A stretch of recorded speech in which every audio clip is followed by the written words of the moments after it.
Hello guys, myself CA Sheshadri, faculty for CA Foundation and CA Inter at Ellens.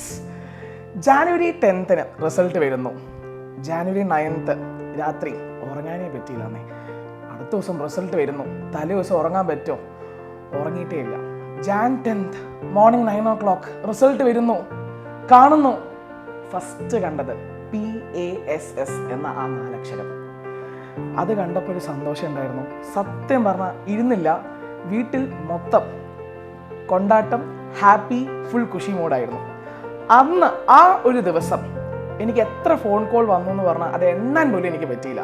Relatives ആയിക്കോട്ടെ, friends ആയിക്കോട്ടെ, even my students, lot of calls and really phone call it was A tremendous day for me. Because ആ ഒരു ദിവസം കിട്ടിയ phone call എണ്ണാൻ പോലും പറ്റിയിട്ടുണ്ടായിരുന്നില്ല.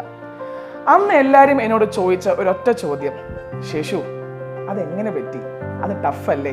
CA ടഫല്ലേ? അതെങ്ങനെയാടാ ചെയ്തത്? ഞാൻ പറഞ്ഞ ഒരൊറ്റ ഉത്തരം മാത്രമേ ഉള്ളൂ, യെസ് ഓഫ് കോഴ്സ് CA ടഫാണ്, പക്ഷേ I literally enjoyed my journey. ആ ജേണി നമ്മൾ എൻജോയ് ചെയ്യണം എന്നാണ് CA ലൈഫിൽ നമ്മൾ പഠിക്കേണ്ട ഫസ്റ്റ് ഒരു കാര്യം. ബിക്കോസ് 2014 10th കഴിഞ്ഞിട്ട് സയൻസ് എടുക്കണോ കോമേഴ്സ് എടുക്കണോ എന്നൊരു ഭയങ്കര കൺഫ്യൂഷനിലായിരുന്നു. പിന്നെ ശരി, എനിക്ക് സയൻസിനോടും താല്പര്യക്കുറവൊന്നുമില്ല, കോമേഴ്സിനോടും താല്പര്യക്കുറവൊന്നുമില്ല. അപ്പോൾ അതുകൊണ്ട് എന്തും കൽപ്പിച്ച് കോമേഴ്സ് അങ്ങ് എടുത്തു. CA എന്താണെന്ന് അറിയില്ല, നമുക്ക് അന്ന് മോട്ടിവേഷൻ സെഷൻ ഇല്ല, മെൻറ്റർ സെഷൻ ഇല്ല, അല്ലെങ്കിൽ CA എന്താണെന്ന് പറഞ്ഞു തരാൻ പോലും സെഷനൊന്നും ഉണ്ടായിരുന്നില്ല.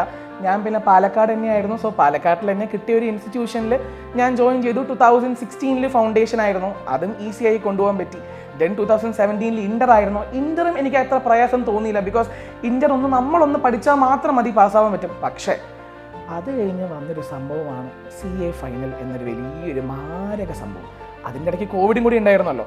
സോ ആ 2020 എൻ്റെ CA ഫൈനലിൻ്റെ ഫസ്റ്റ് അറ്റംപ്റ്റ് നിങ്ങളെല്ലാവരും ഉഴപ്പിയ പോലെ ഞാനും നല്ലോണം ഉഴപ്പിയിട്ടുണ്ട്. ഞാനും ഫസ്റ്റ് അറ്റംപ്റ്റ് ഒന്നും പാസ്സായൊരു വ്യക്തിയൊന്നുമല്ല. നമുക്ക് എല്ലാവർക്കും ഈ ഫെയിലിയർ പറഞ്ഞ സംഭവം വരും. ഇതാ ഞാൻ പറഞ്ഞത്, എൻജോയ് യുവർ ജേണി. നിങ്ങൾ പാസ്സാണോ ഫെയിലാണോ അത് സെക്കൻഡറി ആയിട്ട് വെക്കുക. ഫസ്റ്റ് നിങ്ങളുടെ ജേണി നിങ്ങൾ ആദ്യം എൻജോയ് ചെയ്യുക. ആ ജേണിയിൽ ഒരുപാട് അപ്സ് ആൻഡ് ഡൗൺസ് ഉണ്ടാവും. ആ അപ്സ് ആൻഡ് ഡൗൺസ് എന്തിനാണ് വരുന്നത്? നമ്മളെ സ്ട്രോങ് ആക്കാനും നമ്മളെ മോട്ടിവേഷണൽ ആക്കാനും നമ്മളുടെ ഫെയിലിയേഴ്സിൽ നിന്നും പഠിക്കാനായിട്ട് ആണ് ആ ഒരു ഫെയിലിയേഴ്സിനെ എടുക്കേണ്ടത്.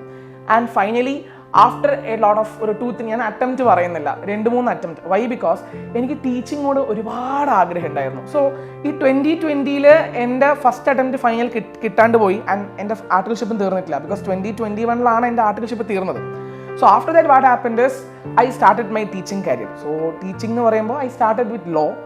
ലോ എന്ന സബ്ജക്റ്റിലോട് എനിക്ക് ഭയങ്കര താല്പര്യമുണ്ട്. വൈ? ബിക്കോസ് പിള്ളേർ നോർമലി പറയാറുണ്ട്, സാർ ലോ ഒരുപാടുണ്ട്, ഒത്തിരി ഉണ്ട്, പഠിക്കാൻ പറ്റില്ല സാർ, എന്താ ചെയ്യേണ്ടത്, എങ്ങനെയാണ് ചെയ്യേണ്ടത്? എല്ലാ കാര്യങ്ങളും നമ്മൾ ക്ലാസ്സിൽ നോക്കാം, നമ്മൾ എന്തായാലും ക്ലാസ്സിൽ കണ്ടിരിക്കും. പക്ഷേ ഈ 2021 ഞാൻ ടീച്ചിങ് സ്റ്റാർട്ട് ചെയ്തപ്പോൾ തന്നെ ആ ടൈമിൽ ഫൈനൽ ഒട്ടും ക്ലിയർ ചെയ്തിട്ടുണ്ടായിരുന്നില്ല. സോ മോർണിംഗ് 9 to 5 വരെ ഞാൻ ക്ലാസ് എടുത്തുകൊണ്ട് അത് കഴിഞ്ഞ് ഞാൻ 1 മണിക്കൂർ റെസ്റ്റ് എടുത്ത് നൈറ്റ് 12:30 1:30 വരെ ഇരുന്ന് പഠിച്ചിട്ട് ഓരോ ഗ്രൂപ്പ് എന്നിട്ടാണ് ഞാൻ പാസ്സായത്. സോ എന്നെക്കൊണ്ട് പറ്റുന്നതെന്ന് പറഞ്ഞാൽ നിങ്ങളെ കൊണ്ട് സുഖമായിട്ട് ചെയ്യാൻ പറ്റും. Only one thing, you just have to concentrate on your journey, because never ever give up.